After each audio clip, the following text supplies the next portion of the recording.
शांति। आज 29 तारीख के मीठे बाबा के महावाक्य हैं। आज बाबा ने कहा, मीठे बच्चे, आत्मा को निरोगी बनाने के लिए रूहानी स्टडी करो और कराओ, रूहानी हॉस्पिटल खोलो।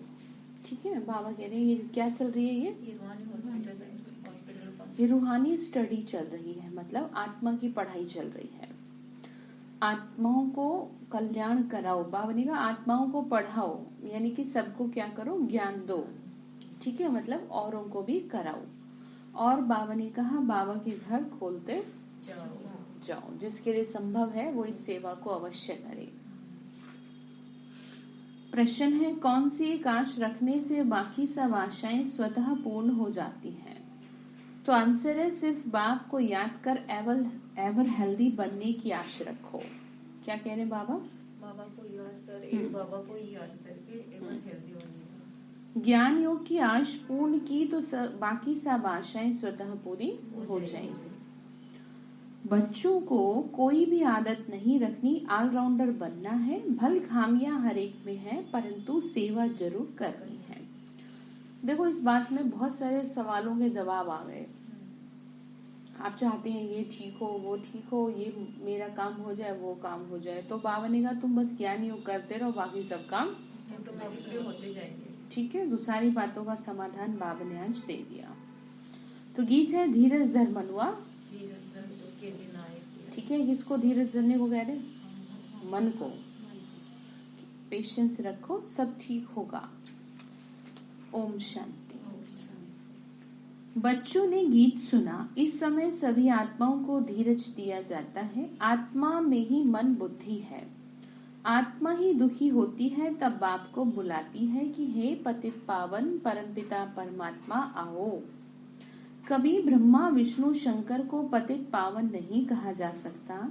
जब उन्हों को नहीं कहा जा सकता तो लक्ष्मी नारायण राम सीता आदि को भी नहीं कहा जा सकता। किसको कहते पतित पावन? जो विकारों में डूब जाते हैं। पतित पावन कौन है? शिव बाबा। अच्छा। ठीक है, पतितों को पावन बनाने वाला। पतित पावन तो एक ही है। विष्णु का चित्र तो है ही पावन। वह है विष्णुपुरी के मालिक। विष्णुपुरी स्थापन करने वाला कौन है? शिव बाबा। शिव बाबा, जिसके हमें बाबा क्या बना रहा है? लायक बना रहे हैं। वही इस समय विष्णुपुरी स्थापन कर रहे हैं। वहां देवी देवता ही रहते हैं। विष्णु डिनाइस्टी कहें अथवा लक्ष्मी नारायण की डिनाइस्टी कहें, बात एक ही है। ये सब पॉइंट धारण करने की है। बाप है रूहानी और यह है रूहानी स्टडी। बाबा क्या है? बाबा रूहानी है, मतलब आत्माओं के पिता है। ठीक है, और ये जो पढ़ाई है ये आध्यात्मिक पढ़ाई है, जिसको बाबा ने नाम दे दिया रूहानी स्टडी का। बाबा ने का रूहानी सर्जरी है, इसीलिए बोर्ड पर नाम भी ऐसा लिखा होना चाहिए। कौन सा नाम लिखा है? ब्रह्मा कुमारी रूहानी ईश्वरीय विश्वविद्यालय। बाबा ने कहा तुम ये नाम लिख दो। अभी तक क्या था? रूहानी जोड़। ब्रह्मा कुमारी ईश्वरीय विश्वविद्यालय का रूहानी जोड़ दो, जिससे कि ये समझ में आए कि ये जो है आत्माओं की पढ़ाई है। ठीक है, मतलब शरीर को चलाने वाली आत्मा को शिक्षा दी जाती है। क्या शिक्षा है वो बाबा ने बताया, या इन अदर वर्ड्स आध्यात्मिक शिक्षा। ठीक है, यानी आध्यात्मिक पढ़ाई। क्योंकि आजकल रूहानी शब्द बहुत लोग यूज करने लगे हैं। अगर देखा जाए, पहले तो नहीं जानते थे लोग उतना, और ना ही उतना चर्चा में था ये, पर बाबा ने कहा रूहानी शब्द यूज करो।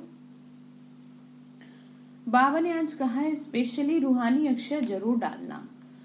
रूहानी हॉस्पिटल भी कह सकते हैं, क्योंकि बाप को अविनाशी सर्जन भी कहते हैं। पतित पावन ज्ञान का सागर भी कहते हैं। वह धीरज दे रहे हैं कि बच्चे मैं आया हूँ। बाबा क्या कह रहे हैं? बच्चे मैं आ गया हूँ। किस लिए आया हूँ? तुमको पढ़ाने के लिए। मुझे सुप्रीम रूह कहते हैं। आत्मा को ही रोग लगा हुआ है, खाद पड़ी हुई है। किसकी? विकारों की। हाँ, ठीक है, रोग लगा है, विकारों का, बीमारी लगी है ना। तो सतयुग में पवित्र आत्माएं हैं और यहाँ पर अपवित्र आत्माएं हैं। वहाँ है पुण्य आत्माएं, यहाँ है पाप आत्माएं। आत्मा पर ही सब कुछ डिपेंड करता है। आत्मा को ही शिक्षा देने वाला कौन है? परमात्मा है। उनको ही याद करते हैं, सब कुछ उनसे ही मांगा जाता है। कोई दुखी कंगाल होगा तो कहेगा मेहर करो, कुछ पैसे साहूकार से दिलाओ। किसके आगे रोते हैं? देवी देवताओं। बाबा के आगे, भगवान से मांगते हैं ना। पैसा मिल गया तो कहेंगे ईश्वर ने दे दिया व दिलवाया।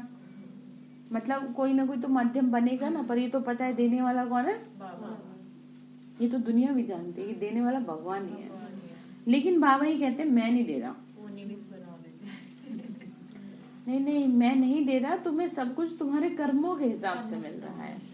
जितना तुमने जितना दान पुण्य किया है वही वापस लौट के आ रहा है। जिससे जैसी लेन देन कर रही है पिछले जन्म में, वही अब तुम्हारे साथ हो रहा है। हाँ, इतना हो सकता है कि अगर भगवान की सेवा में आपने धन का दान दिया है या धन लगाया है तो जरूर वो दे देगा उसका डबल करके। अदरवाइज उसका कोई मतलब नहीं है हमारी लाइफ में किसी भी प्रकार से। ठीक है, ये तो दुनिया ने कह दिया है। वो भी उसी की मदद करते हैं ना कि जिसकी नीयत साफ होती है। अब जैसे कोई ईमानदार व्यक्ति है, उसके साथ घाटे हुए जा रहा है, उसके साथ लोग धोखा कर रहे हैं, है ना, उसके साथ छल कर रहे हैं। अब ऐसे में उसका दिवालिया निकल गया तो क्या करेंगे? तो भगवान क्या करोगे कि भैया कुछ तो करो बाबा, मतलब भगवान ऐसे कहते हैं। तब बाबा ने कहा कि क्या करते हैं फिर, किसी न किसी के माध्यम से मदद करते हैं। ठीक है, ऐसे नहीं कि जो छल कर रहे हैं उनको मदद करेंगे। भगवान ना हमेशा कहा जाता है भोलों का होता है, चालाकों का भगवान नहीं होता। हाँ, क्योंकि उसका नाम, एक नाम ये भी है भोलानाथ भंडारी। ठीक है, तो उसके भंडारे कभी कम नहीं होते हैं, लेकिन वो नियत के हिसाब से अपने भंडारे में से देता है। ठीक है, तो बाबा ने कहा कि बच्चे पैसा मिल गया तो कहेंगे ईश्वर ने दे दिया व दिलवाया। बात तो सही है, बुद्धि का पेच तो वही घुमाता है। बुद्धि का पेच तो वही घुमाता है ना। जैसे कि जब बेकरी पार्ट चला तो बाबा ने टेस्टिंग ली बच्चों की, तो देखो कैसे बुद्धि का पेच घुमाया, जो पत्र आ गया और इतना उसमें पैसे आ गए, नहीं तो था थोड़ी कुछ। तो ऐसे ही बाबा ऐसी आत्माओं की परीक्षा भी लेता है और मदद भी करता है। बाबा ने कहा कोई कारपेंटर है तो उनको सेठ से मिलेगा, बच्चों को बाप से मिलता है, परंतु नाम ईश्वर का बाला होता है। अब ईश्वर को तो मनुष्य जानते ही नहीं है। बाबा ने कहा जानते हैं नहीं कुछ, और कुछ भी बोलते रहते हैं। इसीलिए ये सब युक्तियां रची जाती हैं। पूछा जाता है परमपिता परमात्मा से आपका क्या संबंध है? क्या संबंध है? पिता और बच्चे का संबंध है। प्रजापिता ब्रह्मा और जगदम्बा से तुम्हारा क्या संबंध है? राज राजेश्वरी लक्ष्मी नारायण से तुम्हारा क्या संबंध है? वो तो स्वर्ग के मालिक है, तो जरूर स्वर्ग की स्थापना करने वाले ने उनको वर्षा दिया होगा। अब इन देवी देवताओं को किसी ने तो ऐसा बनाया होगा। तो बाबा ने कहा कि मैं नहीं बनाया है, क्योंकि मैंने स्थापन किया है, और मैंने वो बनाया इसलिए है तुम बच्चों ने मेरी आज्ञाओं का पालन किया। अब जो बच्चा कहना मानेगा उसे कुछ तो इनाम मिले, नहीं तो वो कहेगा कि मेरा कहना मानने का फायदा क्या हुआ, मेरा आज्ञाओं पे चलने का फायदा क्या हुआ। अब मेरे जीवन में मैंने अपने जीवन को साफ सुथरा रखा, इतना अच्छा रखा, मैंने कुछ गलत नहीं किया, इस बात का फायदा क्या हुआ। क्योंकि कहने वाले बहुत उल्टा सीधा कह देते हैं। तो उन सभी के लिए ये जवाब है कि बाबा कहते हैं बच्चे तुम सबको मैं क्या करूंगा, स्वर्ग के सुख दूंगा। ठीक है, अब इसका दूसरा ये भी है कि नहीं मानोगे तो अपना ही नुकसान है। अगर आपका जीवन सुंदर नहीं है तो सजा भी फिर आप ही को खानी पड़ेगी। पड़ोसी थोड़ी आपके हिस्से के ले लेंगे कि नहीं जी तो हमारे बहुत प्रिय हैं, इन्हें नहीं दो सजा, हमें दे दो। कर्म आपने खराब किए तो कैसे बात बने। तो इसीलिए कुल मिला के बात यह है, कल पूरी मुरली श्रीमत पर थी। ठीक है, श्रीमत का पालन करो तो जो श्रीमत का पालन करता है उसको बाबा स्वर्ग का सुख देता है। तो बाबा ने कहा तुम्हारे को तो मानना ही मानना है, हर तरह से तुम्हें माननी पड़ेगी मेरी बात, क्योंकि तुम्हारे पास दूसरा कोई विकल्प नहीं है। कहाँ जाओगे? नहीं, दुनिया में देख लिया आपने कौन बैठा है आपको बहुत प्रेम करने वाला। स्वार्थ की दुनिया है ना, तो भगवान का प्रेम जो मिल रहा है निस्वार्थ, उसको तो कम से कम सही तरीके से ले लें। तो बाबा ने कहा विष्णु द्वारा पालना, शंकर द्वारा विनाश, उनका इतना कर्तव्य नहीं है। विष्णु को सजा सजाया रूप दिखाते हैं। स्तुति लायक शिव बाबा है, मतलब याद करने लायक कौन है? और विष्णु भी बनते हैं। शंकर का पाठ अलग है, नाम रख दिया त्रिमूर्ति, राम सीता लक्ष्मी नारायण, यही मुख्य चित्र है। उसके बाद चित्र है रावण का, वह भी बड़ा, बाबा ने कहा वह भी बड़ा है, 4x6 फुट का बनाना चाहिए। रावण को वर्ष वर्ष जलाते हैं, इनसे आपका क्या संबंध है? इनको जलाते हैं तो दुश्मन बड़ा ठहरा ना। बाबा ने कहा क्यों जला रहे हैं, क्यों पुतले जलाते हैं? देख सकते हैं बिल्कुल प्रैक्टिकल कैसे अब पुतले जला रहे हैं, जलाते रहते हैं लोग नाराजगी जताने के लिए। तो बाबा ने कहा रावण का भी पुतला जलाते हैं तो थोड़ा सोचो तो सही, थोड़ा मंथन करो, थोड़ा विचार करो क्यों जलाते हैं, थोड़ा कॉमन सेंस यूज करो, ठीक है? तो बुद्धि चले। तो बैठा तो अंदर है कौन? शिव बाबा। आज यही हो, मुझे लग रहा है कहीं कहीं और हो। है यही आप? हाँ जी, ठीक है। तो रावण बैठा है। तो बाबा ने कहा बच्चे, इनका राज्य द्वापर से शुरू होता है, प्रदर्शनी में उनका बड़ा चित्र होना चाहिए। बाबा ने कहा जिससे कि समझ में आए ना। जबकि देवी देवता वाम मार्ग में गिरते हैं, इनके अलावा बाकी जो चित्र हैं उनकी फिर अलग अलग प्रदर्शनी दिखानी चाहिए कि ये सब कलयुगी चित्र हैं। गणेश, हनुमान, कच्छ, मच्छ आदि सबके चित्र डालने चाहिए। ऐसे बहुत किस्म किस्म के चित्र मिलते हैं, एक तरफ कलयुगी चित्र और एक तरफ तुम्हारे चित्र। इन पर तुम समझा सकते हो। मुख्य चित्र है किसका बताओ? अभी बताए। हाँ जी, वेरी गुड, शाबाश। बिल्कुल पॉइंट की बात बताइए, शिव बाबा का है ना। इसका मतलब देख लो, आज आप दोनों की बुद्धि की लाइन कहीं और है लग रहा है। बुद्धि को यहीं रखो, फोकस रखो। थोड़ी देर के लिए हम भगवान के द्वारे आके बैठते हैं, जैसे तैसे आप आते हो खींचातानी करके अपने घर बार से, और यहाँ पर भी आकर के आप अपनी बुद्धि को कंट्रोल में नहीं रख पा रहे हैं। इसका मतलब कोई बड़ा पाप कर्म सामने आ रहा है कि जो आपको भगवान के घर में भी एकाग्र होके बैठने नहीं दे रहा है। इसीलिए बहुत अलर्ट होके बैठना होता है, चाहे वो नींद का कह लो, चाहे वो व्यर्थ की बातों का कह लो, ठीक है? निकलते निकलते बोलेगी तो ध्यान रखें, फोकस करके बैठे। तो बाबा ने कहा सबसे मुख्य चित्र किसका है? शिव बाबा का है। बाबा आपके सामने बैठे, ऐसे सोच के बैठे। लक्ष्मी नारायण का अलग है, संगम का अलग है, कलयुग का अलग है। चित्रों की प्रदर्शनी के लिए बहुत बड़ा कमरा चाहिए। दिल्ली में बहुत आएंगे, अच्छे और बुरे तो होते ही हैं। देख रहे ना, वो गैलरी, आर्ट गैलरी होती है, मधुबन में भी है, मानेसर में भी है, और जो बड़े बड़े सेंटर्स हैं वहां पर भी अलग से बनाया रहता है ये चित्रों का ना, जिससे कि किसी को भी समझाने से सहज रहे। तो बाबा कह रहे बच्चे, अच्छे और बुरे तो होते ही हैं, बड़ी संभाल करनी चाहिए, इसमें चाहिए पहचान। चीफ जस्टिस से ओपनिंग कराते हैं, वह भी नामी ग्रामी नंबर 1 है। प्रेसिडेंट और चीफ जस्टिस इक्वल है। एक दो को कसम उठवाते हैं, जरूर कुछ समझते हैं तभी तो उद्घाटन करेंगे। कंस्ट्रक्शन का ही उद्घाटन करेंगे, डिस्ट्रक्शन का तो करेंगे नहीं। इसका मतलब समझ रहे हैं? किसकी कंस्ट्रक्शन हो रही है, किसका निर्माण हो रहा है? नई दुनिया का, ठीक है? किसी चीज का नाश करने के लिए तो कंस्ट्रक्शन नहीं करेंगे। आप समझ रहे हैं? तो बाबा ये कह रहे हैं कि बच्चे, तो ऐसी आत्माओं से क्या कराओ? उद्घाटन कराओ, जो एक को देख के दूसरे भी सीखे। तो अब बाप समझाते हैं, बच्चे तुम्हारे सुख के दिन आ रही हैं, बोर्ड पर भी हॉस्पिटल नाम जरूर लिखना चाहिए। और किसने स्थापन की? बाबा क्या कह रहे हैं कि हॉस्पिटल नाम लिखो, ठीक है?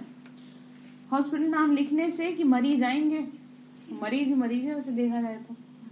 मुझे बात याद आ रही है, जब मेंटल हॉस्पिटल में योग का अपना एक कमरा था, जितना बड़ा बाबा का रूम है, तो तो जाते थे तो लोग समझते थे कि ये भी हॉस्पिटल का ही एक कोई डॉक्टर का रूम है और यहाँ पर बिना दवाइयों के ठीक होते हैं। तो आते थे लोग जो मेंटली, जब दवाइयाँ काम करना बंद कर देती थी तो वहाँ के डॉक्टर्स लोग हमारे पास पेशेंट्स को रेफर करते थे। जिनको जो शवासन वाला मैंने योग कराया है ना, शायद यहाँ पे नहीं किसी को कराया, शवासन वाला शायद आप लोगों ने किसी ने किया हो, तो जो टच करके बॉडी के कुछ पार्ट्स को फिर उसको रिलैक्स किया जाता है माइंड को, क्योंकि वो मेंटल हॉस्पिटल का तो आप नाम ही से ही समझ गए कि कोई शरीर में बीमारी नहीं है। कौन बीमार हो गया? मन बीमार हो गया। तो जब मन बीमार हो जाता है तो मन के ही डॉक्टर इलाज कर सकते हैं, तन वाले डॉक्टर कुछ नहीं कर सकते। तो आधे से ज्यादा लोग हमें डॉक्टर ही समझते थे। तो इसीलिए मुझे बाबा की बात याद आ रही है कि तुम क्या करो, हॉस्पिटल भी लिख दो। किसने स्थापना की? अविनाशी सर्जन पतित पावन बाप है। पावन दुनिया में तो पावन मनुष्यों को कभी बीमारी आदि होती नहीं। ठीक है, कहाँ पर? स्वर्ग में। पतित दुनिया में तो बहुत बीमारियां हैं। बाबा ने कहा ये सब बीमारियों का नाम है, ये कर्म भोग है। आप देख सकते हैं डॉक्टर्स लोग भी कहते हैं कि ऐसी बीमारी तो हमने पढ़ी नहीं। जो सीनियर डॉक्टर है वो भी कई बार नहीं समझ पाते कि ऐसी भी कोई बीमारी है। तो साफ शब्दों में समझ में आता है वो क्या है? कर्म भोग है, कर्मों का हिसाब है। आगे आगे तो दवाई भी काम नहीं करेगी। हाँ, और कर्म भोग को समाप्त करने का केवल एक ही तरीका है, वो है भगवान से योग। वो है ईश्वर की याद में बनाया हुआ भोजन, वो है ईश्वर की याद में खिलाया हुआ भोजन। ठीक है, पानी भी उसकी याद में पियो, फ्रूट भी उसकी याद में खाओ, चार्ज करके उससे शक्ति ले करके, तो अच्छी अच्छी बीमारियों को आप मात दे सकते हैं। ठीक है, दवाइयाँ नहीं काम करेंगी, ये बात तो बहुत पहले से मुरलियों में आ चुकी है, बस वो समय आना बाकी है। ठीक है, हाँ। तो बाबा ने कहा कि ऐसा हो जाएगा, परिवर्तन होगा, क्योंकि उसके पीछे मुख्य कारण ये रहेगा क्योंकि जो प्रकृति है ना वो पूरी तरह से दूषित कर देगी सब चीजों को। ठीक है, जैसे कि एक उदाहरण के तौर पे आपको समझाऊं, कोई भी चीज अगर आपने रखी है, कई दिन तक रखी है, वो अपने आप ही साफ सुथरी चीज भी सड़ जाएगी। ठीक है, जैसे बॉम्बे में सागर की वजह से क्या होता है, वहाँ पर सब चीजें, दालें मसाले सब फ्रिज में रखते हैं। आप समझ रहे हैं, मतलब बहुत ज्यादा क्वांटिटी में रखना पड़ता है, हमेशा ही रखते हैं वहाँ ना, जिससे कि क्या ना हो जाए, कीड़े। हाँ, तो अब समझ गए आप, प्रकृति खराब कर देगी चीजों को अगर आपने क्या कर दिया, बाहर छोड़ दिया। तो ये तो छोटा सा एग्जाम्पल है। अब यहाँ पर बात हो रही है मनुष्यों के मन और बुद्धि के खराब होने की। तो जब मन और बुद्धि खराब हो रहा है तो चीजें कौन सी सही रहेंगी? खाने पीने की चीजें कहाँ सही रहेंगी बताओ? इसीलिए तो आपको कहती हूँ कि कोई भी ऐसी चीज ना हो जो बाबा को भोग लगाए बिना आपके मुख में चली जाए। ठीक है, तो कम से कम उसका सही तो रहेगा अंदर शरीर में जाके।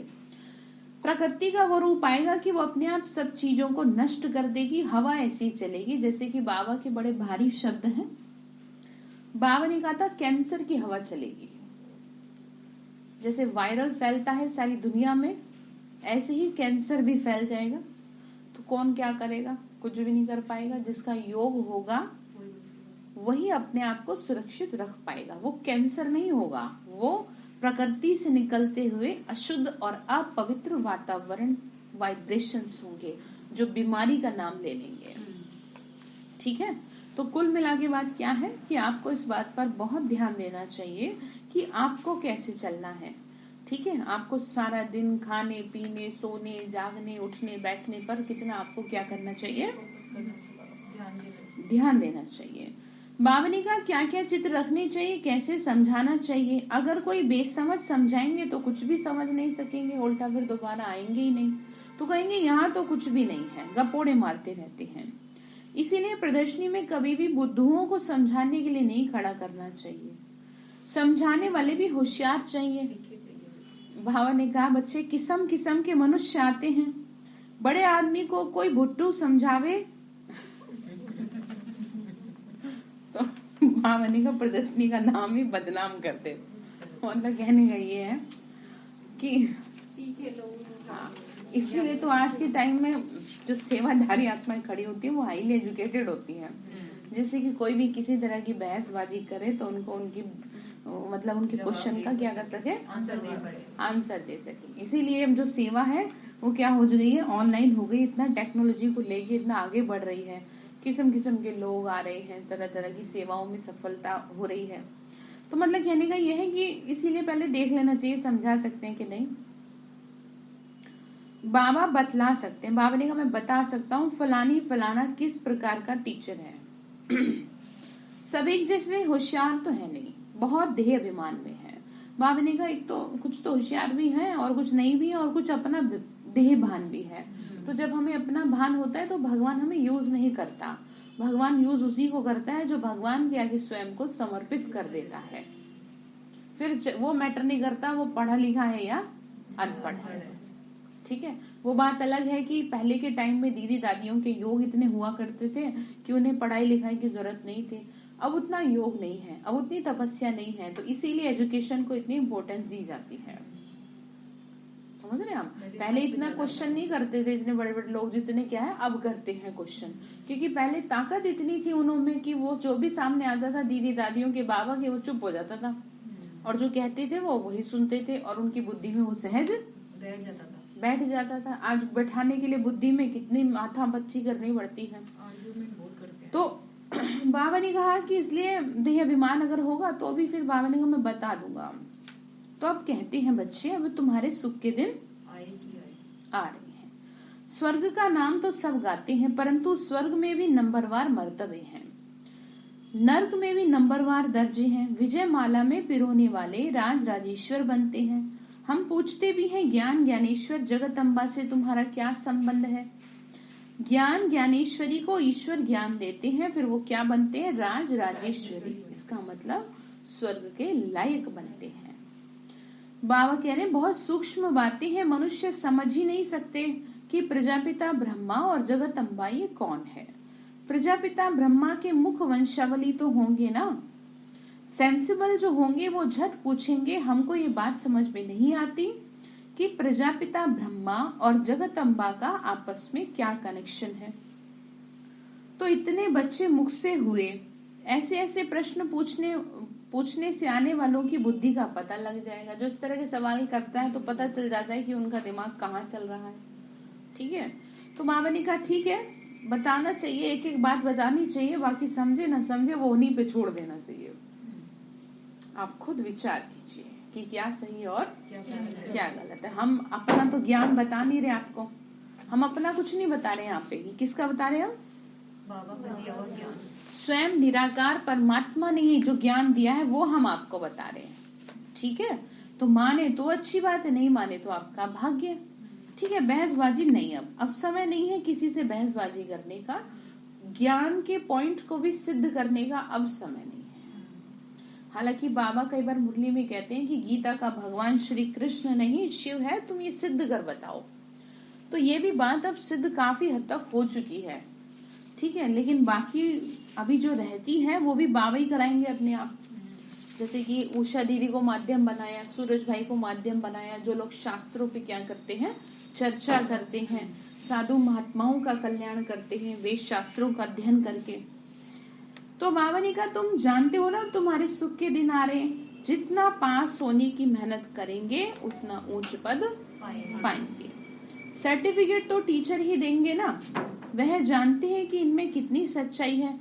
बाबा ने कहा मेरे अलावा तुम कौन बताएगा, ठीक है। यह मतलब कहने का ये है कि भाई पता चल जाता है जो रेस्पॉन्सिबल टीचर बहन है, भाई आप किस ट्रैक पे चल रहे हैं, आपकी स्थिति कैसी है। तो बाबा ने कहा वही सर्टिफिकेट कैसे मिलेगा, फिर सर्टिफिकेट वही देंगे। इनमें कितनी सच्चाई है, कितने सर्विसेबल हैं। ये कंस्ट्रक्शन का काम कर रहे हैं, डिस्ट्रक्शन का तो काम नहीं कर रहे, मतलब डिससर्विस तो नहीं कर रहे, ठीक है। पता चल जाता है ज्ञान योग नहीं कर रहे तो फिर क्या कर रहे हैं, कुछ ना कुछ उल्टा तो कर ही रहे हैं, व्यर्थ में जा रहे होंगे। नहीं तो सर्विसेबल ही दिल पर चढ़ते हैं, भल अभी तो परिपूर्ण कोई नहीं है, खामियां तो सब में रहती हैं। बाबा ने कहा कोई बात नहीं, देखो वो पिता है ना, तो जो पिता है वो पिता की तरह ही बच्चों को ट्रीट करते हैं। यहीं पर कोई दूसरा होता तो क्या कहते थे, तुम तो बेकार हो, ठीक है, तुम्हारे में तो इतनी दुनिया भर की कमियां हैं, आप अपने घर में देख लो। तो अब बाबा को देखो, वो कहते हैं उन्हें सब पता है, फिर भी कह रहे हैं कोई बात नहीं, अभी कोई संपूर्ण नहीं बना है, खामियां तो सब में है, परिपूर्ण तो आगे चल के बनना है, परंतु सेवा करो। बाबा ने कहा सेवा करानी है और करनी है। अगर सेवा भी नहीं करेंगे तो क्या मिलेगा फिर बताओ, क्या उच्च पद पाएंगे? तो कुछ ना सोचो, ऐसे सोचो बाबा मेरे शरीर को सेवा में यूज करो, बाबा मेरे से सेवा कराओ, खाना पीना कमाना तो सारे जीवन का है। हाँ, तो कुछ तो भगवान को कहो ना, बाबा मेरे से भी सेवा कराओ, शौक रखना है। बाबा ने कहा तुमको शौक रखना चाहिए, जैसे लोगों के अपने अपने शौक होते हैं ना, तो ईश्वर की सेवा करने का भी आपको शौक रखना है। मनुष्य की जीवन कैसे बनाए, बाबा ने कहा इस बात का तुमको क्या रखना है, शौक रखना है, ठीक है। सेवा करे मतलब इस बात का शौक होना चाहिए, ठीक है। तो बाबा ने कहा तो समझाने वाले भी बहुत होशियार होने चाहिए, प्रश्नावली भी बहुत अच्छी है।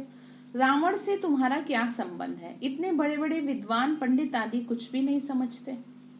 बाबा ने कहा कितना दुनिया में एक से एक बढ़ के बैठा है विद्वान, शास्त्र पढ़ने वाले, लेकिन इतनी समझ नहीं आ रही कि इनको हम क्या कर रहे हैं, क्यों जला रहे हैं, ठीक है।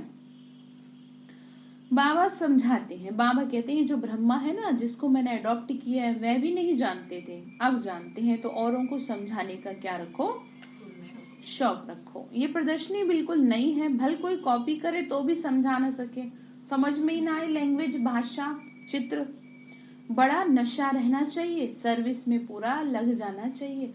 हाँ जी, क्या कह रहे, बड़ा नशा होना चाहिए, सर्विस में लग जाना चाहिए। हाँ, भगवान की सेवा में लग जाना चाहिए। अब आप ये देख लो ना, अब आपके पास क्या है, कुछ है बचे कुचे जो भी आपका जीवन है, ठीक है। शरीर की भी अवस्था वो नहीं रही जो जवानी में खूब भाग भाग के काम कर लिए अब शरीर भी ऐसी अवस्था में नहीं है कि भाग भाग के सेवा कर ले, तो क्या रह गया, टूटा फूटा मन जो किसी ने तोड़ा है ना, किसी ने क्या किया, अब उस जैसा भी मन है बस उसको क्या कर लो, इतना सा आपको कह रहे हैं, उससे सेवा कर लो, कोई बात नहीं। तो बावनी का सर्विस में पूरा लग जाना चाहिए, चित्र तुम्हारे पास मांगेंगे तो बहुत होने चाहिए, विशाल बुद्धि होना चाहिए, खर्चा तो हो गई, पैसे तो खर्चे के लिए ही होते हैं, खर्च करते जाएंगे तो आते जाएंगे, मतलब सेवा में बाबा ने कहा किसी भी तरह की क्या ना करे, ये ना सोचे कि भाई पैसे खर्चा होगा, बाबा ने कहा सेवा करेंगे तो अनेक आत्माओं के कल्याण के निमित्त बनेंगे, ठीक है। पैसे का करेंगे क्या, कोई क्या करेगा पैसों का, देखो सोने की रोटी तो खाएगा नहीं, चाहे वो राजा हो महाराजा हो, ठीक है। पानी भी सोने का नहीं पिएगा, पानी भी गरीब आदमी जैसे ही पिएगा।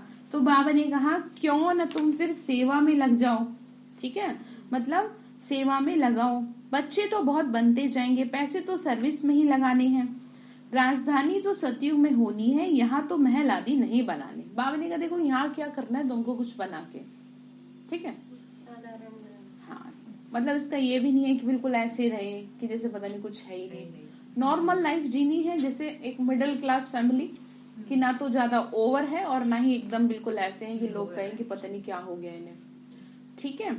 मतलब waste of money, waste of time, waste of energy बिल्कुल नहीं करनी है, ये भगवान की आज्ञा है। बाबा ने कहा अगर है तो सेवा में लगाओ, नहीं तो कोई बात नहीं, तुम्हारा मन तो तुम्हारे पास है, वो भी किसी और को दे रखा है, क्यों भाई जी मन तो है ना, तो मन से क्या करनी चाहिए, बाबा की सेवा। बाबा ने कहा महल तुमको नहीं बनाने हैं, उसमें गवर्नमेंट का कितना खर्चा होता है, यहाँ है ही चित्र बनाने का खर्चा। दिन प्रतिदिन पॉइंट्स बहुत अच्छी निकलती जाती हैं, बड़ी युक्ति से समझाया जाता है कि रावण राज्य कब से शुरू हुआ, आधा समय रावण का राज्य और आधा समय राम का राज्य, इस रावण से बाबा ही आके छुड़ाते हैं और कोई तो छुड़ा न सके, इनके लिए तो सर्वशक्तिमान ही चाहिए, रावण से छुड़ाने के लिए कौन चाहिए, हाँ जी किसी साधारण महात्मा का तो काम नहीं है ये, ठीक है। तो वही माया पर जीत पहना सकते हैं। फिर सतयुग में ये रावण दुश्मन होगा नहीं। बाबा ने कहा सतयुग में होगा नहीं तो तुम्हें कुछ ज्यादा सोचने की जरूरत नहीं है, तुम्हें यही खुद को ठीक रखना है। धीरे धीरे तुम्हारा प्रभाव बहुत निकलेगा। फिर बांधेली माताएं कन्याएं सब छूट जाएंगी। अभी ज्ञान योग नहीं करने देते, नहीं चलने देते सही राह पे, समझेंगे तो बात अच्छी है। कलंक लगनी है जैसे ब्रह्मा बाबा पे लगे। देखो कोई भी अगर काम की शुरुआत होती है ना, और अगर उसमें कोई अच्छा काम हो तो विरोध तो होता है, और ज्ञान योग के लिए तो और भी ज्यादा होता है। गलत चीज के लिए तो जो हो सो हो। तो बाबा ने कहा कोई नई बात नहीं है, कृष्ण पर भी तो कलंक लगे। क्या क्या कलंक लगे, कितना खराब लगता है ऐसे बोलना कि वस्त्र चुराए, ठीक है, और घर घर से माखन चुराया। एक तरफ तो आप उन्हें भगवान की उपाधि दे रहे हो, दूसरी तरफ उन्हें चोर बता रहे हो। क्या उनके पास इतना भी माखन नहीं था कि वो घर घर में जाके चुराए? तो इसका ना कॉमन सेंस ये है कि भगवान ने जब ब्रह्मा के तन को आधार लिया तो उन्होंने सभी से ज्ञान लिया, ठीक है, क्योंकि ब्रह्मा बाबा ही जो है वो क्या है, कृष्ण बनने वाली आत्मा है, ठीक है। मतलब जहां से ज्ञान मिल जाए वहां से उठा लिया। तो 12 गुरु किए, ठीक है, सभी से ज्ञान लिया। तो उन्होंने ज्ञान रूपी माखन चुराने की बात थी, लेकिन उन्होंने क्या कर दिया, चोर बता दिया, ठीक है। वस्त्र चुराने की बात बता दी, ठीक है। क्या भगवान ऐसे काम करेगा बैठ के? तो वस्त्र चुराना यानी देह को भुलाना। सहज राजयोग लिखा रहता है। राजयोग से मतलब ये है कि जिसने स्वयं पे राज कर लिया वो ही सबसे बड़ा राजा है। इस देह रूपी वस्त्र को चुराने की बात थी, ना कि कपड़ों को चुराने की बात थी। कि भगवान ने सबसे पहला पाठ यही बताया कि तुम कौन हो, आत्मा, शरीर थोड़ी हो, तुम तो आत्मा हो। परंतु जिसने जैसा समझा वैसी बात बना दी फिर, ठीक है।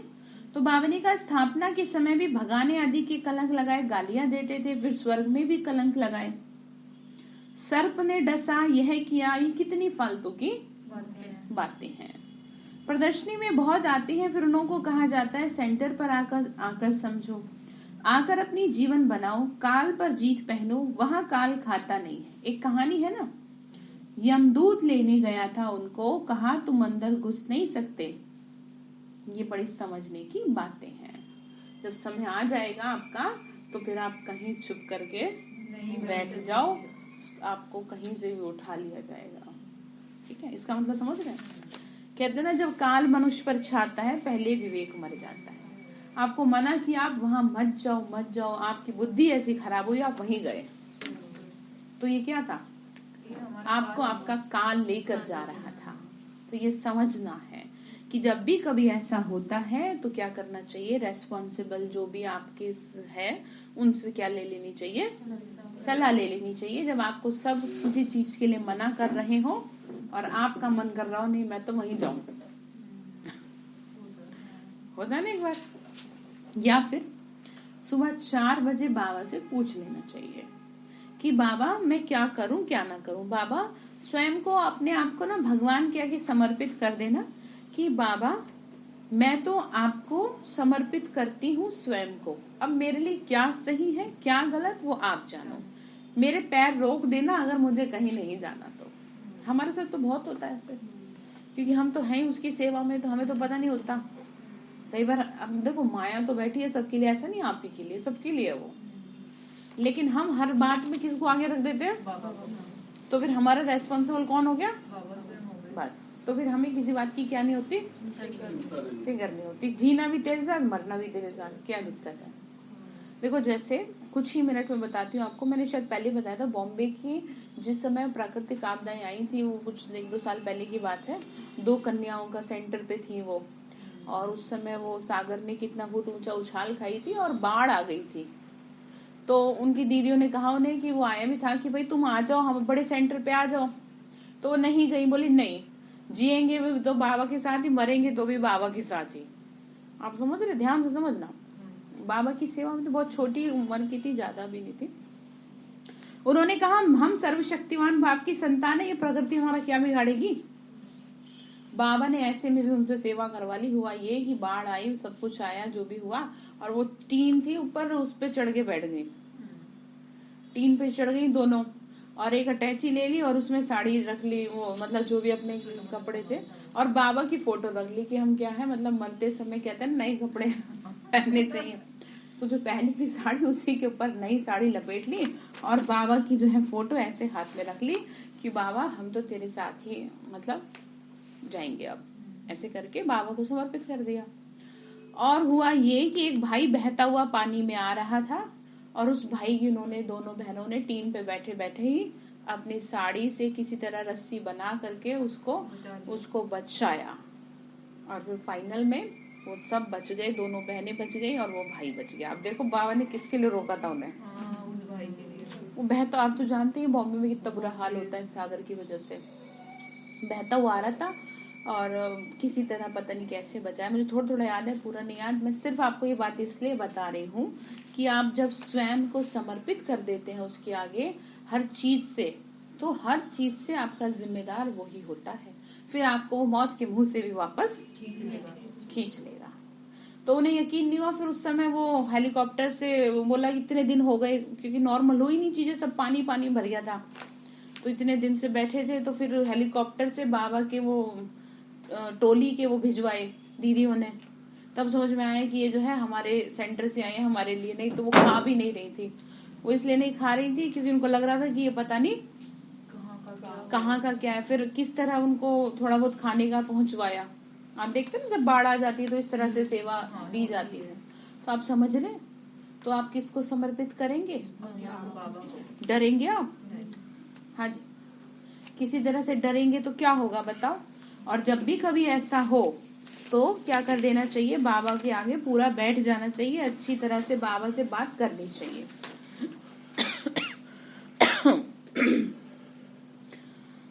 तो बाबा ने कहा यमदूत लेने आया, तो इसमें बड़ी विशाल बुद्धि चाहिए, देह अभिमानी चाहिए।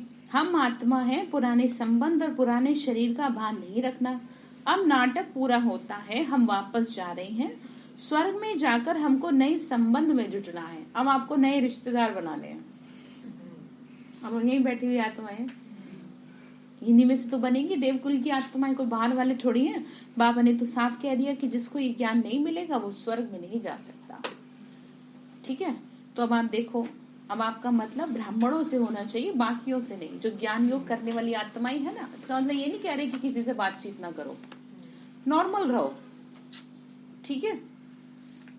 बाबा ने कहा बस तुम्हारी बुद्धि अब बस यहाँ रहनी चाहिए, ये ज्ञान बुद्धि में बैठे, ये पुरानी दुनिया अब खत्म होने वाली है। हमारा संबंध बाप से नई दुनिया से है, ये बात सिमरण करते रहना, तो तुम भविष्य नई दुनिया के लिए तैयार हो जाएंगे। ये दुनिया पुरानी है, ये कब्रिस्तान होनी है, इससे क्या दिल लगाना, बताओ। कब्रिस्तान में कोई दिल लगाएगा जाके? बिल्कुल नहीं, शमशान की तरफ देखना ही कौन सा। डरते कितना है, और खुद ही है वो, कितना डर लगता है। तो अब इन जिंदे मुर्दों से क्या दिल लगाने, फिर कैसे मरे पड़े हैं सब अंदर से, कितना डिस्टर्ब है लोग, बहुत ज्यादा डिस्टर्ब है अंदर से। तो बाबा कह रहे बच्चे तुम क्यों फिर फालतू में दिल लगा रहे हो, तुम किससे दिल लगाओ, बस अपना काम धंधा करो, अपना जो भी काम है आपका सुबह शाम, बस बुद्धि आपकी कहाँ रहे, बस।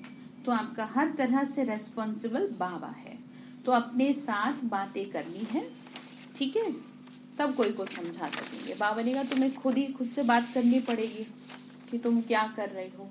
बाबा ने कहा कांटों को फूल बनाना, बाप भी कांटे जैसे मनुष्य को फूल बनाते हैं, देवता बनाते हैं। ज्ञान और योग भी चाहिए, बच्चे वृद्धि को पाते रहेंगे, फिर कोई विरोध नहीं करेंगे, सीधे हो जाएंगे। यहाँ कोई डिटी तो है नहीं, हर बात में ध्यान देना पड़ता है। बाबा के देखो बच्चे कितने इस समय, करोड़ों के उसमें बच्चे हैं बाबा के। ऑलराउंडर बुद्धि चाहिए, सर्विस ठीक रीति से नहीं, सर्विस ठीक रीति से कोई करते हैं कोई नहीं करते। कोई आराम पसंद तो नहीं है, सारा दिन यह चाहिए वह चाहिए तो नहीं है, इसको कहा जाता है लोभ। मतलब समझ में आ रही है, मतलब आपकी डिमांड ही नहीं खत्म होती, कभी कुछ कभी कुछ कभी कुछ। तो इसीलिए जो मिल रहा है जैसा मिल रहा है उसे प्यार से स्वीकार लो, क्योंकि यहाँ की कोई भी चीज का अब वैल्यू नहीं है। एक ही प्राकृतिक आपदा के झटके से सब कुछ 1 मिनट में क्या हो जाना है, खत्म हो जाना है, बदल जानी है लोगों की दुनिया। तो इसलिए बाबा ने कहा तुम इन सब बातों में दिमाग मत लगाओ, कपड़ा अच्छा चाहिए, भोजन अच्छा चाहिए, आशाएं बहुत रहती हैं, ठीक है, पर इसका मतलब ये भी नहीं है कि जो मिल रहा है ऐसे मरे से मन से खा रहे हैं। बताओ आज तो मजा नहीं आया, अरे भगवान का भोग समझ के खाओ। देखो एक बात आपको ना बहुत आने वाले समय के लिए सिखा रही हूँ, अपने आप को ना हर तरह से, अपनी जीभ के स्वाद को हर तरह से ढाल दो, कभी फीका भी खा के देखो। इसका मतलब ये नहीं कि कोई सजा है, क्योंकि आने वाला समय आपकी परीक्षा लेगा, ठीक है। कभी सूखी रोटी भी खा के देखो, नमक एक बार डल गया वैसे ही खा लो, दोबारा मत खा लो। मतलब ये नहीं कुछ सजा दे रहे, खुद को ढालो, क्योंकि समय बदलेगा, और जब समय बदलेगा तब आपको कष्ट होगा। इसको ऐसे समझो जैसे कि किसी ने कभी दुख देखा ही ना हो और उसके जीवन में अचानक अगर दुख आ जाए तो वो पागल जैसा हो जाएगा, और जो बचपन से दुखों में पलता बड़ा आ रहा है उस पर कोई फर्क नहीं पड़ेगा। इसीलिए आपको अपने जीव को, ये भी तो एक तरह का लालच ही और क्या है, अपने शौकों को, नहीं मुझे तो अच्छा ही चाहिए, जो भी चीजें हैं, स्वयं को अब समय और परिस्थितियों के हिसाब से बदलने की शुरुआत कर दें, ठीक है। पर एक बात का ध्यान रखें, मन को मार के ना करें। भगवान हमें मन को मारना नहीं सिखाता, सुधारना सिखाता है। अब जैसे किसी का बहुत कोई बाहर की चीज खाने को मन कर रहा है और वो बाबा की वजह से मन को मार दे, अच्छा मैं तो ये नहीं खा सकता, मारो नहीं। आप ये सोचो भगवान ने मुझे कहा है किसी चीज किसी कारण की वजह से कहा है, वो मुझे कुछ देना चाहता है, नहीं तो मैं दूर हो जाऊंगा उनसे। ऐसे सोच करके मन को दूसरी दिशा में ले जाओ। मन को मार करके अगर करोगे तो उसके नंबर नहीं मिलेंगे आपको, ठीक है। जैसे आप भी तो जब बच्चे छोटे होते थे तो क्या करते हो, बच्चों को बाहर का खाने नहीं देते थे कि चल मैं तुझे खिलाऊं, मैं खिलाऊं, क्योंकि आप जानते हो कि बाहर का खाएगा तो उसका नुकसान होगा। अब आपका भी तो कोई माँ बाप है कि नहीं है, वो भी जानता है कि अगर आपने बाहर के चाट पकौड़े खाए तो आपकी बुद्धि हो जाएगी खराब, और फिर वो बाबा से क्या नहीं होगी, क्योंकि भोजन बहुत ज्यादा इम्पोर्टेंस रखता है भगवान से बुद्धि योग जोड़ने में। कहते हैं जैसा होगा अन्न वैसा होगा मन, ठीक है। पर मजबूरी से किसी भी नियम का पालन ना करें, करना है तो खुशी खुशी से करें, और नहीं तो ना करें। किसी से कोई क्या नहीं है, जोर जबरदस्ती नहीं है, क्योंकि ये प्यार का सौदा है। जिसने भगवान से प्यार किया है वो उसकी हर बात को प्यार से मानेगा। तो क्या कहा, भोजन अच्छा चाहिए, आशाएं बहुत रहती हैं, वास्तव में यज्ञ से जो मिले सो अच्छा है। मतलब भगवान आपको जो दे रहा है सो आप उसे स्वीकारें, ठीक है। सेंटर पे रहने वालों को बाबा समझा रहा है कि तुम्हें जो मिलता है तुम उसी को स्वीकारो, क्योंकि सब तरह के बच्चे हैं, कितनी आत्माएं समर्पित है बाबा की सेवा में, तो सबकी अलग अलग बुद्धि, अलग अलग समझ है।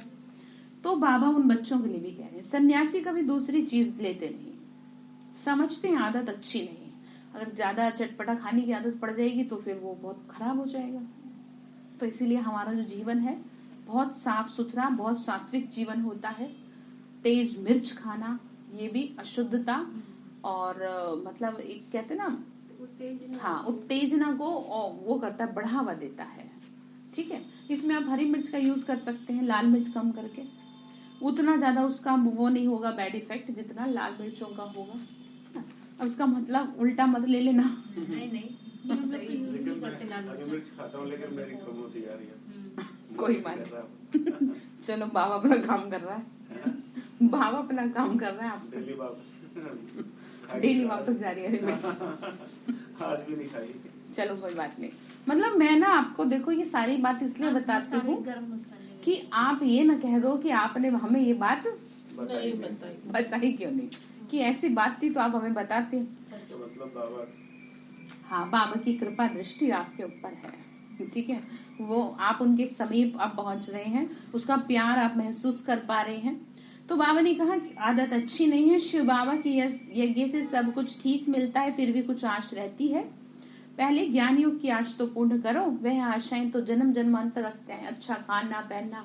मनुष्य जब जन्मता है उसके जैसे वो होश संभालता है, उसका दिमाग इसी में रहता है, और क्या रहता है, मैं अच्छे से अच्छा पहनूं, अच्छे से अच्छा खाऊं, मेरा अच्छा घर हो, मेरा सब कुछ अच्छा हो।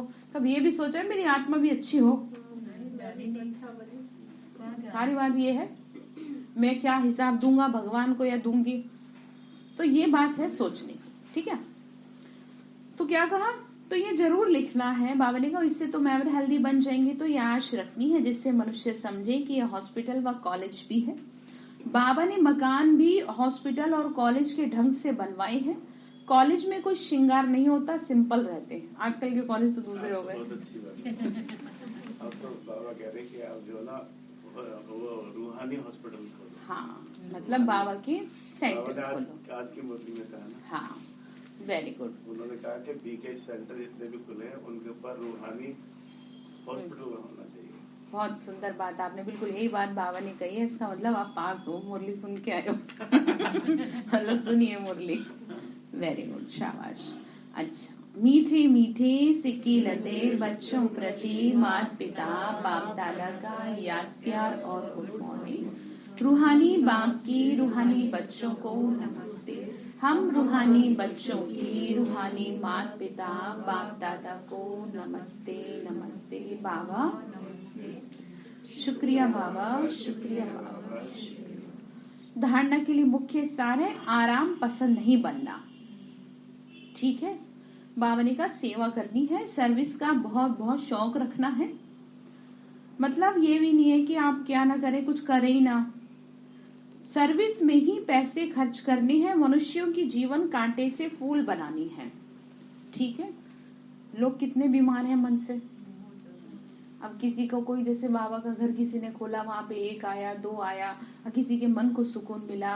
जैसे कि बहुत आत्माएं ऐसी हैं कि जो आत्महत्या करने जा रही थी और वो उनको ज्ञान मिला और उनका जीवन बहुत संवर गया। तो अब आपने बचा दिया, तो इससे बड़ा कोई पुण्य हो नहीं सकता। तो आपको एक की वजह से बाबा ने कहा तुम्हें उसका 1000 गुना फल मिलेगा, ठीक है। तो ये बहुत बड़ा पुण्य है। तो दूसरी पॉइंट है सदैव कंस्ट्रक्शन का ही काम करना है, डिस्ट्रक्शन का नहीं। मतलब बाबा की यज्ञ में मदद करनी है। स्वर्ग की स्थापना जो हो रही है उसकी निर्माण का काम करना है, डिससर्विस नहीं करनी। भगवान की आज्ञाओं की क्या कह रहे हैं भाई जी, अवज्ञा नहीं करनी, ठीक है। अपने आप से बातें करनी है, हम कहाँ जा रहे हैं, क्या बन रहे हैं। इस समय अगर मेरी आत्मा ने शरीर छोड़ दिया तो मेरी क्या गति होगी। क्या मेरे पास इतने पुण्य कर्म हैं कि जो मुझे ठीक ठाक घर में जन्म मिल जाए, और नहीं है तो मैं जल्दी जल्दी क्या करूं, पुण्य कर्म आज से ही चालू कर दूं करना। उस पुण्य कर्म को करने के लिए आपको कोई डिग्री लेने की जरूरत नहीं है। अपने प्रत्येक व्यक्ति को ये हर रोज एक अच्छा कार्य, हाँ, अपने जीवन को सुंदर बना लो। बस आप अपने घर व्यवहार में सब अच्छा करो, एक अच्छा कार्य जरूर करना। हाँ, तो वरदान दिया बाबा ने, शक्तिशाली याद द्वारा परिवर्तन, खुशी और हल्केपन की अनुभूति करने वाले स्मृति सो समर्थ स्वरूप भव। बाबा ने कहा शक्तिशाली याद अगर तुम्हारी होगी तो जरूर परिवर्तन होगा और उससे तुम्हें खुशी होगी। शक्तिशाली याद ना होने का कारण ये है आपकी बुद्धि भटक रही है। आप बैठे हो भगवान को याद करने के लिए, आपके दिमाग में कुछ का कुछ चल रहा है। तो इसीलिए कहते हैं एक घड़ी आधी घड़ी, आधी की भी आधी घड़ी क्या करो, बाबा को याद करो। तो शक्तिशाली याद एक समय पर डबल अनुभव कराती है। एक तरफ याद अग्नि बन भस्म करने का काम करती है, किसका, विकारों का, पाप कर्मों का परिवर्तन करने का काम करती है, और दूसरी तरफ खुशी व हल्केपन का अनुभव कराती है। ऐसे विधि पूर्वक शक्तिशाली याद को ही यथार्थ याद कहा जाता है। ऐसे यथार्थ याद में रहने वाले स्मृति स्वरूप बच्चे ही समर्थ हैं। ये स्मृति सो समर्थी ही नंबर 1 प्राइज का अधिकारी बना देती है। तो आपको काम क्या करना है, आपको ये देखना है कि जब मैं बाबा को याद करने बैठती हूँ या बैठता हूँ, मेरी बुद्धि कहीं भटकती तो नहीं है। शक्तिशाली याद है मेरी, चाहे 5 मिनट हो, इतनी पावरफुल याद है कि जो मैं 5 मिनट में ही स्वयं को बाबा से संपन्न कर लूं शक्तियों से। उसको देखना है, उसको करना है। स्लोगन है, अनुभवी वह है जिसकी दिल मजबूत और बुजुर्ग है। तो आज का पॉइंट है, परमात्मा प्यार इस श्रेष्ठ जीवन का, इस श्रेष्ठ ब्राह्मण जीवन का आधार है। कहते भी हैं प्यार है तो जहान है, जान है, प्यार नहीं तो बेजान बेजहान है। प्यार मिला अर्थात जहान मिला। दुनिया एक बूंद की प्यासी है और आप बच्चों को यह प्रभु प्यार प्रॉपर्टी है। इसी प्रभु प्यार से आप पलते हो अर्थात ब्राह्मण जीवन में आगे बढ़ते हो तो सदा बाप के प्यार में लवलीन रहो। ठीक है, क्या कह रहे हैं भाई जी बाबा? बाबा के प्यार में लवलीन रहो। भगवान का प्यार आपको मिल रहा है और आपको क्या चाहिए? बाबा को याद करते बस, ठीक है। तो आपको क्या करना है आज के लिए? होमवर्क ये है कि अपने आप से बातें करनी है कि मैं कहाँ पर जा रहा हूँ, क्या मेरे पास वैसे पुण्य कर्म है जितना मुझे चाहिए। ठीक है, ओम शांति।